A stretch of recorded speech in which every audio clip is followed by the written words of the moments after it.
And now for more on this, we're joined in the studio by current affairs commentator Gregory Yingyan Tang. Mr. Tang, welcome. What have been the big changes in Macao since it returned to China? What's today's Macao like? Macao is an amazing place.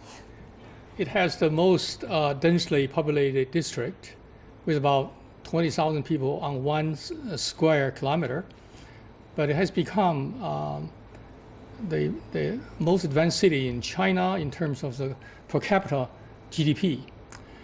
Secondly, I think the government in Macau has done really well in three different areas. One is education. For example, they have a 15-year free education system to give the people in Macau a chance to grow under the educational environment. They have a pretty good retirement system, and they have also housing to subsidize the poor to get a place to stay. They have a decent medical coverage. Of course, Hong Kong rely heavily on the gaming, tourism, and hospitality industries.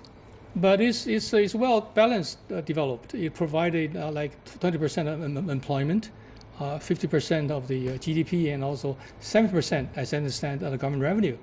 So these things combined, I would say, Macau is a place to be proud of itself. And nevertheless, many things has to be done to do further to benefit the people in this locality. For example, the house is really expensive because affected by the market in China. Secondly, the traffic congestions. But everything considered, I think it's a city that demonstrated if a system is right, if the people in charge are honest, if everyone's industrious, it's a good place to stay. Well, speaking of the system, do you think that the one country, two systems has been successful then, and how so? It worked in three different functions. Number one, provide a chance for Hong Kong and Macau to return to China earlier, and to allow Taiwan, Hong Kong, and Macau to operate in its own system to prove its worth. For example, I just mentioned before, Macau is well known for its public service delivery, right? And also become a center for international action connecting China and politically speaking countries as such as platform. That's important.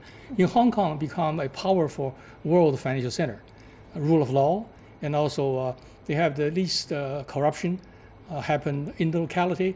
And Taiwan, of course, democratic system, election, freedom of speech, and the respect for historical and cultural heritage, and also the pay respect to the public morality. So this proves each system, if you give a chance to grow freely and strongly, would come out with strength.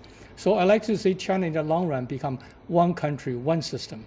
Because on earth, there's no country would be able to sustain in this one country, two systems forever and ever. So I think China is facing the challenge, the opportunity, and the desire to grow. So at the long last, we can see the large China, I'm talking about mainland China, Hong Kong, Taiwan, Macau, would be environment to be very encouraging, very spirited, very motivated for everyone to realize their own dreams of achieving, enjoying the benefit of happiness.